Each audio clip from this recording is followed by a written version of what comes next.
Bismillahirrahmanirrahim. Assalamualaikum warahmatullahi wabarakatuh. Alhamdulillahirabbil alamin. Innal hamdalillah nahmaduhu wa nasta'inuhu wa nastaghfiruh.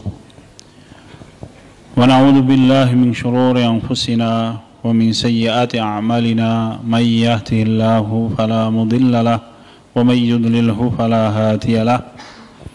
Wa asyhadu an la ilaha illallah wahdahu la syarika lah wa asyhadu anna Muhammadan 'abduhu wa rasuluh alladzi la nabiyya wa la rasula ba'dah.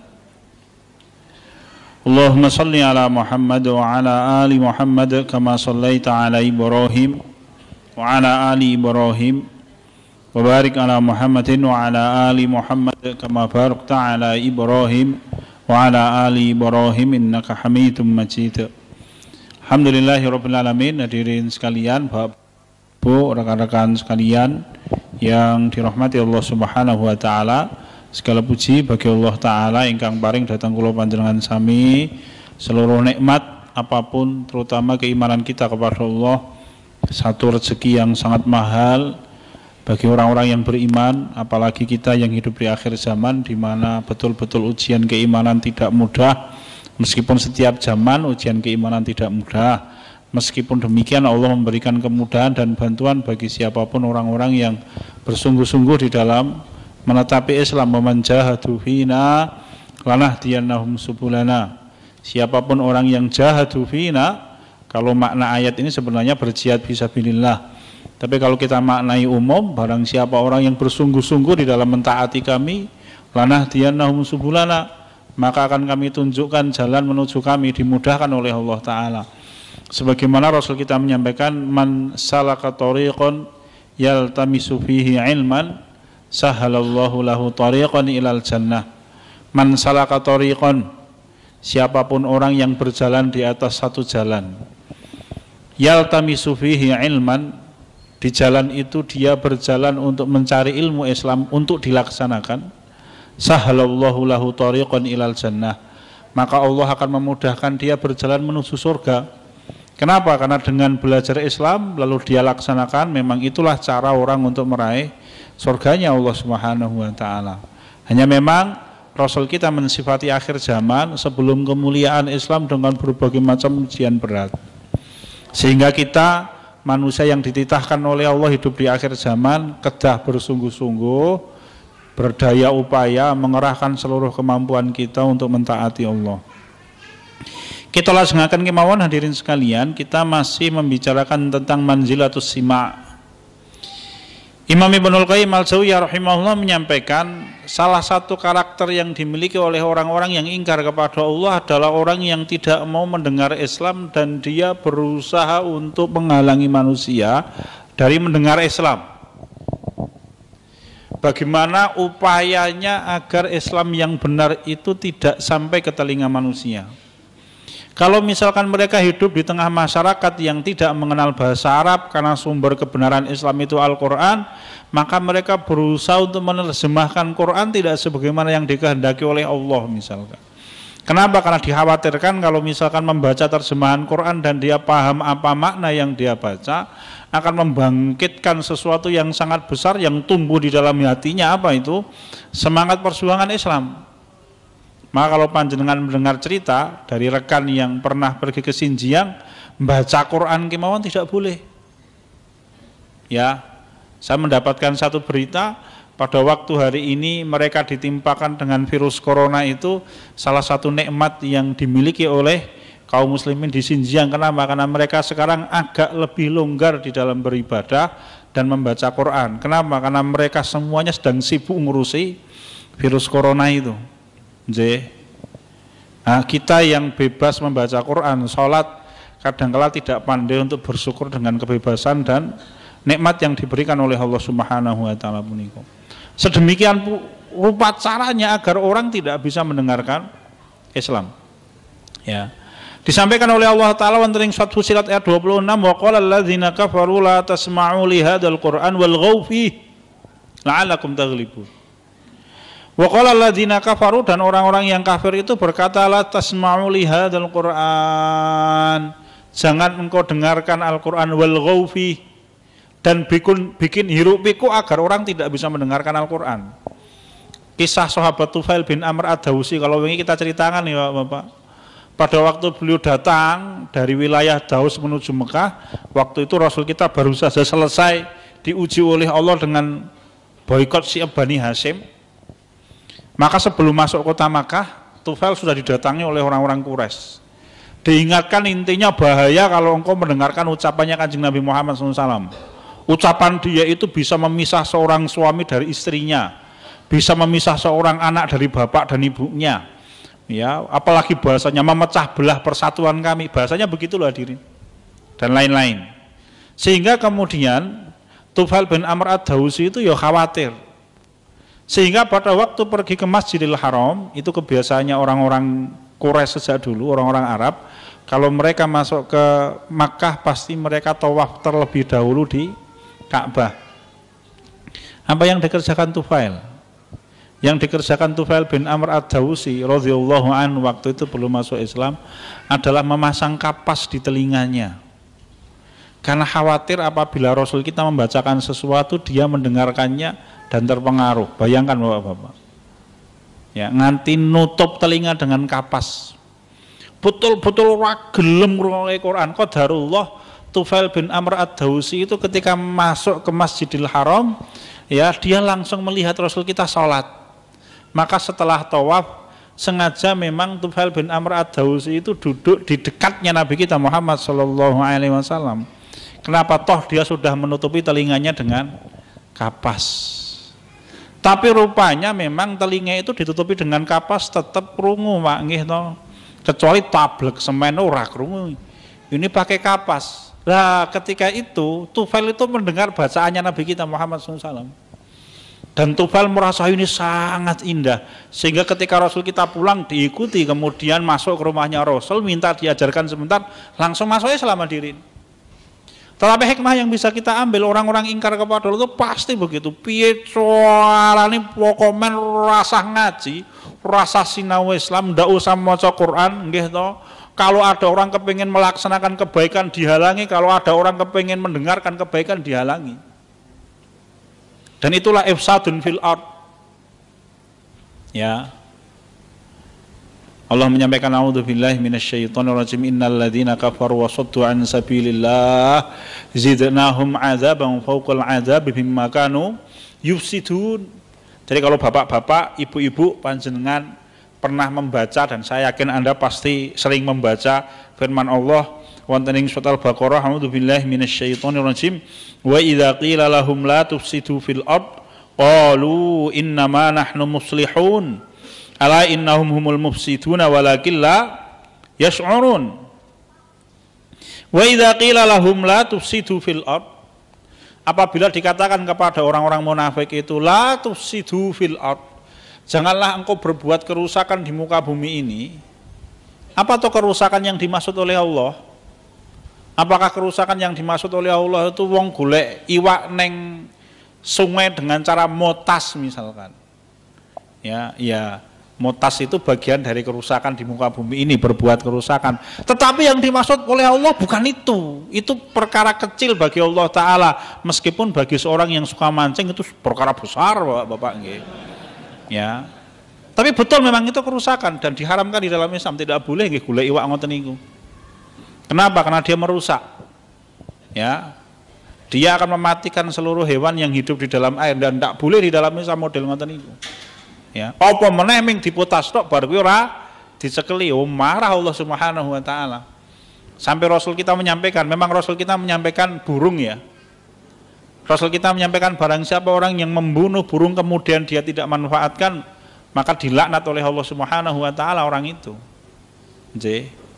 Nah, kembali ke dalam pembicaraan, apa yang dimaksud oleh Allah taala ifsadun fil ard? Meskipun tadi juga termasuk kerusakan yang tidak diperbolehkan. Tetapi yang dimaksud oleh Allah jauh lebih besar. Ifsadun fil ard itu kekufuran, mengingkari Allah dan menghalangi manusia dari Islam. Wow, ayatnya kita bacakan surat An-Nahl ayat 88.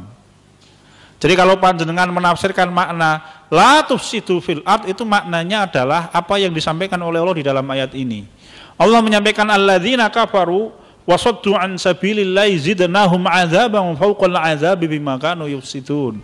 Orang-orang kafir itu wasaddu an sabilillah, dan mereka menghalangi manusia dari jalan Allah. Zidnahum 'adzaban fawqal 'adzab. Akan aku lipat gandakan siksa mereka di atas siksa yang sudah mereka dapatkan. Kenapa? Bima kanu yufsidun. Karena mereka telah berbuat kerusakan di muka bumi ini, kafir kepada Allah dan menghalangi manusia dari jalan Allah Subhanahu wa taala. Imam Ibnul Qayyim al-Jauziyah ngendika malih bahwa mendengar adalah sarana yang membawa manusia menuju iman ke hati dan mengajak serta mengajarkan keimanan ke dalam jiwa manusia. Maka butuh kita itu ngaji. Meskipun nanti kalau sahabat Anas bin Malik radhiyallahu anhu, beliau membatasi kajian itu 1 pekan sekali. Pramila nek kula nggih Pak. Jadi kalau saya ngisi pengajian berusaha untuk menjadikan pengajian itu ya di 1 masjid ya 1 pekan sekali. Meskipun nanti anten Pak, ngaji ning masjid kono ya melu, ning kono ya melu, ning kono kae ya melu, kono kae meneh ya melu, mboten napa-napa. Itu baik orang yang haus dengan ilmu, tetapi bertemu di dalam 1 majelis ya, le ngajar di 1 tempat kalau Imam Malik, kalau sahabat Anas bin Malik 1 pekan sekali, bukan berarti belum ngajar hanya 1 pekan sekali. Meng kalau belum di 1 tempat ya 1 pekan sekali, di tempat lain ya 1 pekan sekali. Bisa jadi Anas bin Malik radhiyallahu anhu ngajari pendak dino, tapi mungkin tempatnya berbeda, wallahu alam ya, tapi yang pasti belum seperti itu. Nggih Bapak-bapak. Jadi mendengarkan kebaikan itu sarana masuknya iman ke dalam hati. Bagaimana mungkin orang akan bisa menjadi baik ketika dia mendengarkan kebaikan saja tidak mau.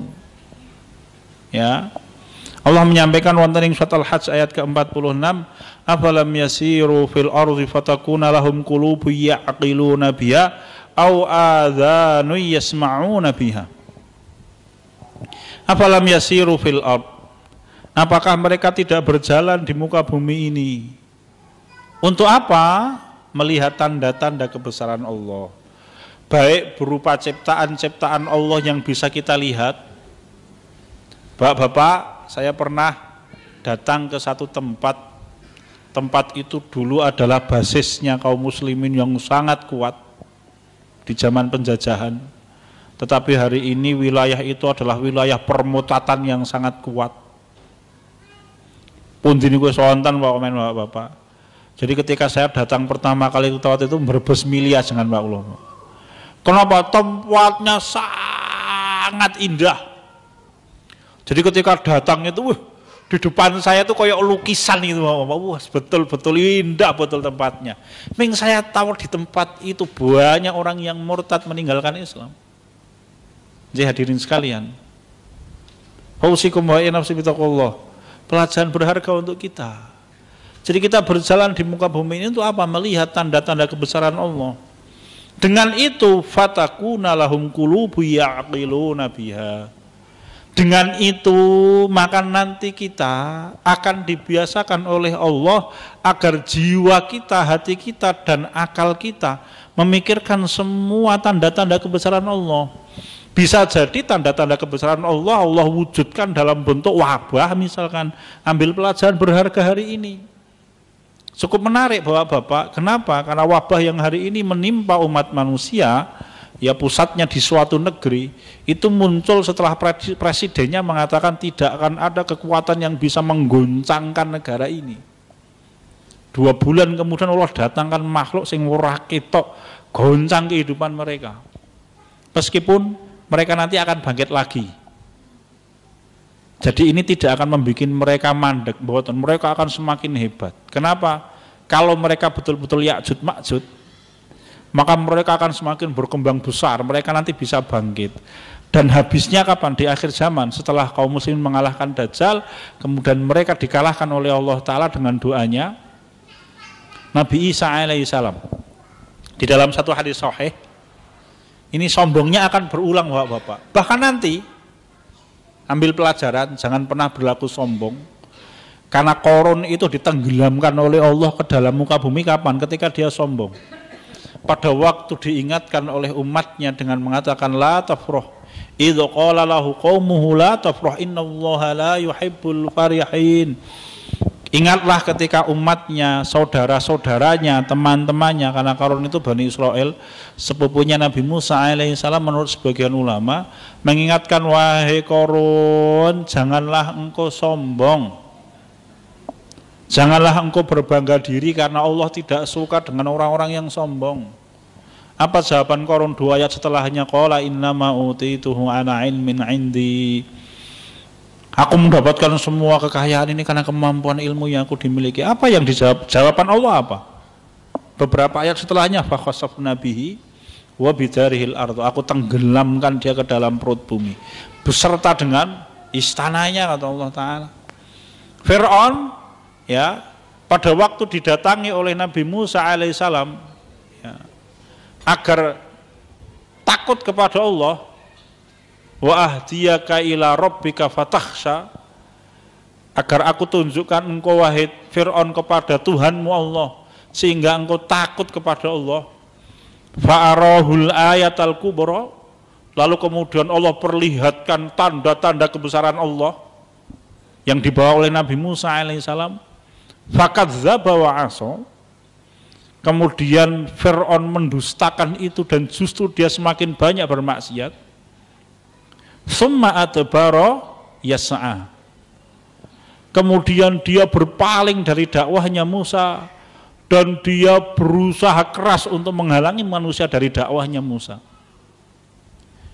Fahasyara fanada, kemudian dia kumpulkan seluruh rakyatnya dan dia berteriak keras-keras. Apa teriakannya?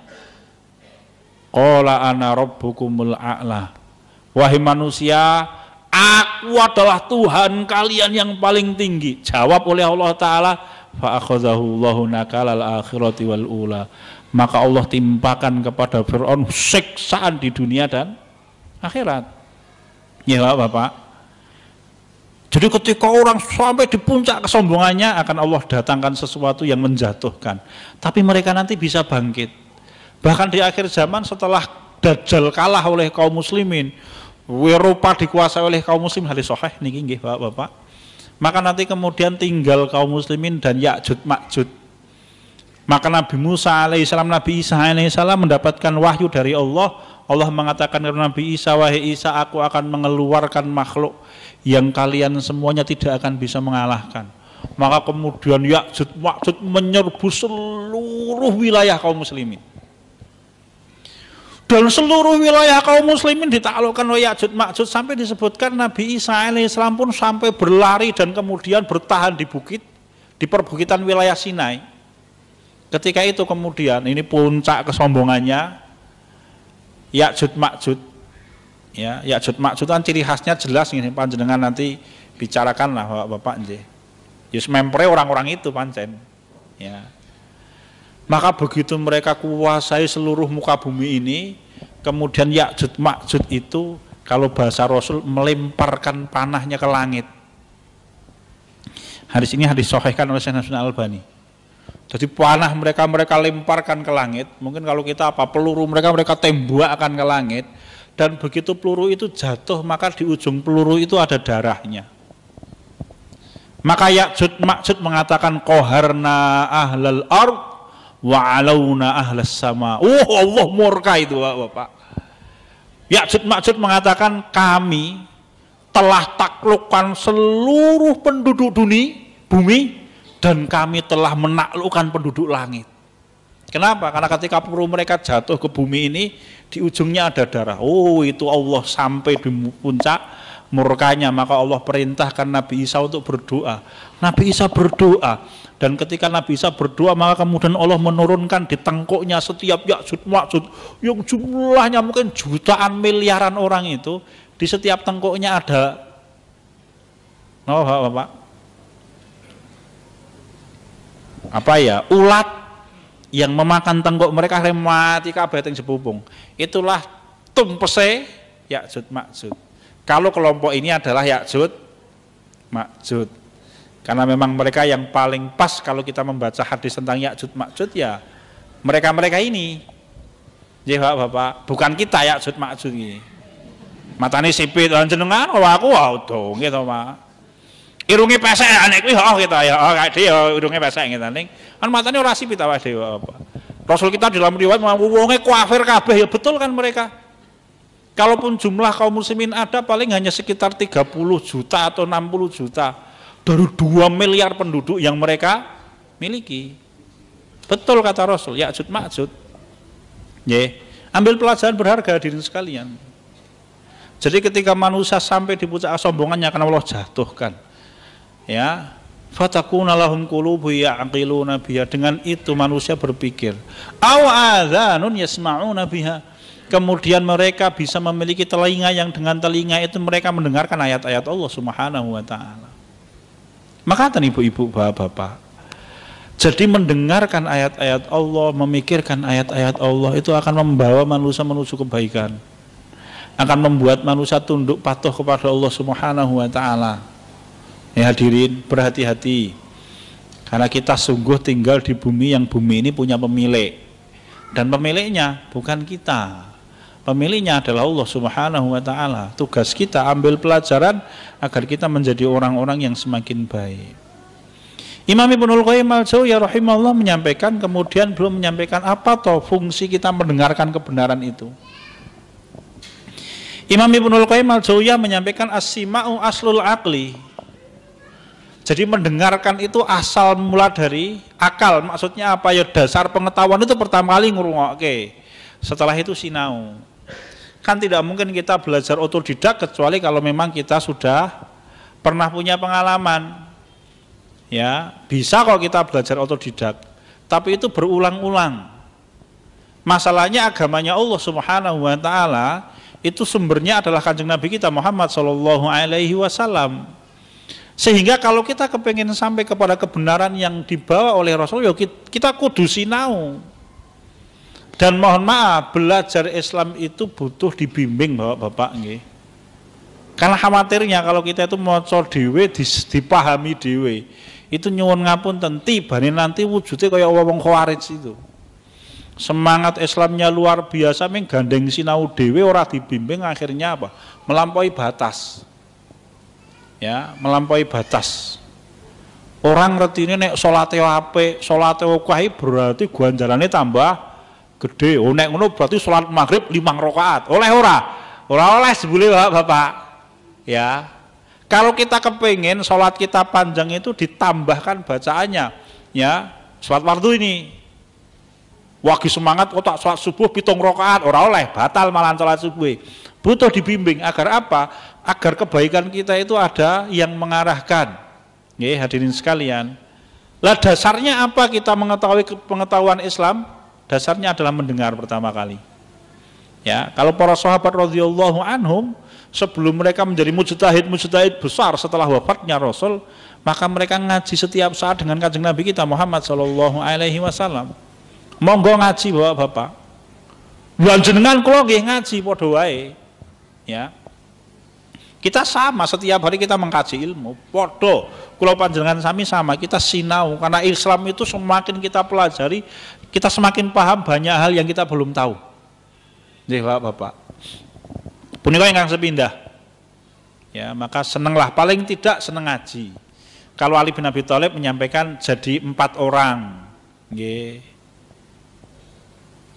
Jangan jadi kelima. Kata blukun aliman, jadilah orang yang alim, ulama. Nek tidak ya au muta'alliman, atau orang yang sinau, thalibul ilm, pencari ilmu. Ya.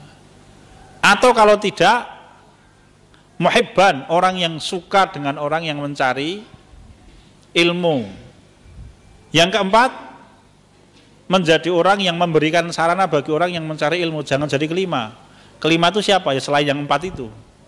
Jadi Bapak-bapak. Kenapa? Karena sepindah malih sinau Islam itu kebutuhan kita loh. Karena ini perjalanan kita hidup itu perjalanan kita menuju Allah. Ono sing ketuk, ono sing meleset. Lah kula panjenengan sami belajar Islam itu agar perjalanan kita menuju Allah mboten meleset. Nggih Bapak-bapak, Ibu-ibu. Mekaten ingkang angka kalih. As-sima itu asasul iman alladzi asna bihi.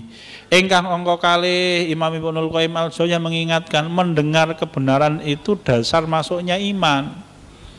Ya. Kalau kula matur Allah Ta'ala ngendika teng surat Al-Anfal walau alimallahu fihim khaira la asma'ahum. Kalau Allah mengetahui bahwa manusia itu baik, maka Allah akan membuat orang itu dibuat oleh Allah Ta'ala mau mendengarkan kebenaran. Sebagaimana pengertian simak mendengarkan kebenaran yang kita bicarakan adalah seseorang yang membuka hati untuk mendengarkan kebenaran dan melaksanakannya. Baik itu perintahnya adalah mencintai atau membenci atau melaksanakan atau meninggalkan, semuanya diikuti. Itulah as-sima yang kita bicarakan. Ya. Meskipun setelah itu kita tidak boleh merasa cukup dengan apa yang kita miliki. Misalkan orang baru saja masuk Islam, boleh tidak dia taklid kepada orang yang sudah tahu? Boleh. Mu'alaf baru saja masuk Islam, dia belum tahu piye carane sholat, maka yang dia kerjakan begitu adzan lungoneng masjid, kemudian dia lihat bagaimana orang wuzu, lalu dia ikuti caranya orang wuzu, itu taklid namanya, boleh. Ya, tetapi orang tidak boleh mencukupkan diri dengan taklid, dia harus tahu dasar ilmunya. Maka nanti di atasnya taklid itu namanya muqallid muttabi, orang yang ittiba, orang yang bertaklid dengan cara ittiba, bahasanya para ulama. Siapa itu? Orang yang sebenarnya ikut dia tahu dasarnya. Kalau dia diminta untuk menyimpulkan hukumnya rungiso. Karena secara umum manusia itu hanya dua, Pak, kaum muslimin. Satu kalangan mujtahid, yaitu orang yang bisa menyimpulkan hukum dari dalil-dalil Islam. Yang kedua adalah orang yang mengikuti. Ya, kita ini hanya pengikut. Ya. Orang yang mengikuti itu bahasa Arabin apa? Muqallid. Ya, Bapak. Begitu hadirin sekalian. Proses kita selalu berusaha untuk mencari ilmu sebanyak-banyaknya. Nah, ilmu yang seperti apa? Ilmu yang membuat kita takut kepada Allah dan kita laksanakan. Awet bapak-bapak, ibu-ibu ngomongkan orang ya belajar Islam tanpa niat untuk tunduk dan patuh kepada Allah, tanpa niat untuk melaksanakan, mengimani, melaksanakan dan istiqomah, maka hanya akan menciptakan orang yang pandai membantah. Pinter ngeyel pokoknya. Ya, kapan itu? Pada waktu orang belajar Islam dan niatnya bukan untuk melaksanakan. Betulan Bapak-bapak, akan menciptakan wong-wong pinter ning sebelum pinter ngeyel. Ya. Ingkang angka 3, Imam Ibnul Qayyim al-Jauziyah menyampaikan bahwa as-sima itu raidul iman, penunjuk jalan menuju iman. Raid itu apa ya? Nek di tempat kita mungkin orang model ini, orang-orang Arab Badui itu biasa. Raid itu orang, jadi misalkan begini, ada kabilah ini berjalan, ya, bukan pemimpin kabilah ya, tapi orang yang ketika kabilah ini berjalan, maka dia letaknya nomor depan. Dia melihat jalan, memperhatikan ada mara bahaya atau tidak. Kalau dia melihat mara bahaya, maka dia akan berhenti, lalu dia kembali kepada kabilahnya dan mengatakan, di depan kalian itu ada mara bahaya. Karena kabilahnya di sini bapaknya, adine, ibune, istrinya, anak-anaknya dan lain-lain. Nanti kalau kemudian dia berjalan, di depannya ada mata air, dia akan memberikan tanda, oh di depan kita ada mata air. Ya kira-kira penunjuk jalan kalau bahasa sederhana kita, itu namanya raid wonten ing basa Arab. Nggih. Penunjuk jalan. Jadi yang mengarahkan kita menuju iman apa ya? Dengarkan kebaikan, sinau, ya. Ingkang angka sekawan jalisul iman, dia adalah teman akrab keimanan. Orang yang mau mendengarkan keimanan, maka dia dekat dengan keimanan. Mulai panjenengan sempat bapak-bapak lihat foto viral seorang pengacara terkenal, kok foto, video ya. Ada seorang pengacara terkenal layat ke kemarin rumahnya Pak Kiai Haji Salahuddin Wahid rahimahullah. Semoga Allah merahmati beliau seorang tokoh yang kita akui sangat memihak Islam beliau ini. Kan ada yang layat itu. Dan pengacaranya itu terkenal, agamanya bukan Islam. Ya. Pada waktu para kiai sholat zuhur dia kepengen keluar dari ruangan, ora oleh. Carane piye? Carane kai pangan mek ndelok para kiai do salat. Nggih. Itu bisa jadi itu merupakan pintu dibukanya hati, kita tidak tahu. Rasul dulu begitu, Bapak. Ketika ada orang-orang yang tertawan ketika perang Badar diikat oleh Rasul di dalam cagak masjid. Nggih. Sehingga dia melihat para sahabat sholat itu. Ya. Akhirnya apa? Ya mlebu Islam. Jadi orang yang mau dekat dengan kebenaran itu dekat dengan kebenaran. Orang yang mau mendekati kebenaran maka dia dekat dengan kebenaran. Ya, dia mudah menerima kebenaran. Maka kata Imam Ibnu Qayyim al-Jauziyah, simaul haq itu jalisul iman. Dia teman akrabnya keimanan. Kapan? Ketika orang berusaha mendengar. Tapi sekali lagi loh, sinau dengan niat untuk melaksanakan loh, nggih. Sinau dengan niat untuk melaksanakan, maka dekat dengan keimanan. Ingkang angka gangsal wazirul iman. Ya, mendengarkan itu adalah pembantu setia keimanan. Jadi kalau orang tidak tahu, tanyakan kepada orang yang tahu. Fas'alu ahla dzikri in kuntum la ta'lamuna bil bayyinat, kata Allah. Tanyakanlah kepada orang-orang yang alim kalau kalian tidak tahu. Dengan apa? Dengan penjelasan-penjelasan Allah Ta'ala. Lah sinau kepada seorang alim itu ya mendengarkan apa yang mereka ucapkan. Ini bagian penting dari proses kita mendengarkan kebenaran. Ini loh fungsinya Bapak-bapak. Harapannya apa? Harapannya kalau panjenengan saya menjadi orang yang suka belajar Islam. Mari kita pelajari Islam. Karena ini petunjuk yang mengarahkan kita menuju kebahagiaan hakikat dunia, akhirat. Nggih. Langkung-langkung kalau panjenengan sampai ingkang gesang wonten akhir zaman, kita merasakan betul hari ini betapa masyarakat itu sudah mulai jauh dari kebenaran. Napa wis? Kalau saya tadi pagi nulis tentang kelitih, Bapak. Ya, itu di laman saya tulis tentang itu. Ya, Rasul kita itu menyampaikan bahwa di akhir zaman nanti akan banyak al-haraj, kekacauan. Kekacauan itu apa? Pembunuhan. Sampai Rasul kita di dalam satu riwayat menyampaikan waktu itu orang yang membunuh tidak tahu kenapa dia membunuh, dan orang yang dibunuh tidak tahu kenapa dia dibunuh. Sebuah komen ketemu neng dualan kita langsung sasak komen. Ya, kan begitu Bapak. Ini fenomena yang mungkin pembuka dari proses yang nanti ke depan semakin dahsyat. Apakah yang dimaksud oleh Rasul di dalam hadis itu kelitih ya? Enggak, Rasul tidak mengatakan kelitih kok. Saya furu fi akhir di zaman al kelitih itu ra ono Bapak nggih. Ming, tapi kira-kira itu pintu-pintu pembukanya itu nanti ke depan akan semakin dahsyat. Klitih ki apa nek wong kudu wong Jogja radong nggih. Retine klitah-klitih ya. Golek duit ora ketemu nggih to. Klitah-klitih cedak karo ingah-ingih nggih to, Pak. Beda ini klitih ya, Bapak. Ini pembukanya bisa jadi hanya Allah Subhanahu wa taala yang tahu. Tetapi Rasul kita menyampaikan bahwa nanti di akhir zaman itu begitu. Banyak pembunuhan di mana-mana dan orang yang membunuh tidak tahu kenapa dia membunuh. Ya. Orang yang dibunuh pun tidak tahu kenapa. Salahku ki apa ya? Salah iki ning dalan ketemu karo bocah-bocah kuwi. Sabet urusan Bapak. Salah kan begitu. Orang duwe salah sakjane. Ya hadirin sekalian, nasadhanillahu wa iyyakum. Lalu kemudian pelakunya iki apa? Ya dia gabung ke dalam satu lingkungan yang memaksa dia kalau dia kepengen diawuk dia harus mbacok. Mbok jenenge geng, mbok jenenge kelompok, mbok jenenge apa lah. Ya. Mbok apalah bapak-bapaknya. Klub motor, ini klub motor ini Kolbun Salim ya klub motor apa. Apalah spoman kuwi lah itu. Dia gabung dengan satu lingkungan yang lingkungan itu memaksa dia kalau dia kepengen diakui kudu mbacok. Sing dibacok kok mati, semakin bangga. Apa meneh sing mbacok kecekel mlebu kunjara, semakin bangga ketika keluar. Ya. Akhir zaman hadirin. Ya ngeten iki. Jadi apa yang disampaikan oleh Rasul kita Muhammad SAW semakin hari semakin ketok, semakin cetha welo-welo.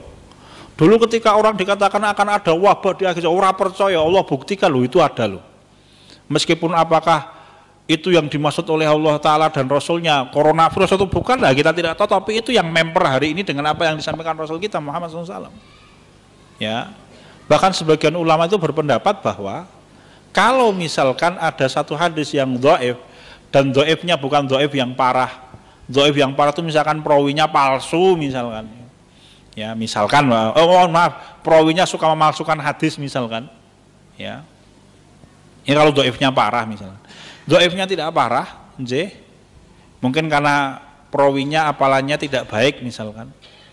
Maka apabila hadis itu sesuai dengan keadaan, menurut sebagian ulama hadis, maka dia bisa dinaikkan menjadi hasan li ghairihi.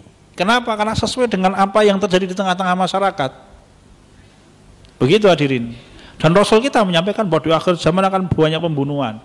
Sehingga kemudian akibatnya wong ora wali metu bengi, mboten napa-napa, ming tugas kula panjenengan sami ngati, hati. Nggih, Bapak-bapak. Ya kalau tidak ada keperluan ora usah dolan lah jam 2 bengi, wah kurang gawean nek mangke ora napa-apa. Nggih. Ya, kalau ada keperluannya memang ya dos pundi malih, tinggal kita berhati-hati. Lah butuhe metu bengi, kula niku sok-sok ngisi pengajian ya. Kalau pengajiannya badhe subuh atau ya mangkat ya setengah jam sebelum subuh. Arek zaman semanten subuhnya jam 4:04 ya setengah jam sebelum itu sudah keluar dari rumah. Nggih, Bapak. Lebih ya terus pun ya bismillah tawakkaltu 'alallahi la haula wala quwata illa billah. Kan begitu, Bapak. Nggih. Wallahu a'lam bishawab. Maka hadirin sekalian, masih ada pembahasan yang lain tentang macam-macam orang di dalam mendengarkan kebenaran, kita bicarakan besok meskipun materinya sudah ada. Insyaallah. Semoga kita termasuk nanti orang yang paling baik di dalam mendengarkan kebenaran. Sekian dan demikian Bapak Ibu ingkang saged kula aturaken tasih wonten wekdal 6 menit. Sebelum satu tutup wonten pamrutan pirsa sebelum adzan isya adzan subuh. Wonten pamrutan pirsa Bapak Ibu-ibu dari materi kita, kalau ada cekap mboten wonten nggih cekap, meskipun ada materi tapi materinya kita bicarakan pertemuan yang akan datang insyaallah nggih gitu. Sekian dan demikian Bapak Ibu-ibu, kalau ada perkataan yang tidak berkenan saya mohon maaf sebesar-besarnya. Semoga Allah menjaga kebaikan kita dunia dan akhirat. Mari kita tutup pengawasan kita dengan doa kafaratul majelis. Subhanakallahumma wa bihamdika asyhadu an la ilaha illa anta astaghfiruka wa atubu ilaik. Assalamualaikum warahmatullahi wabarakatuh. Alhamdulillahirabbil alamin.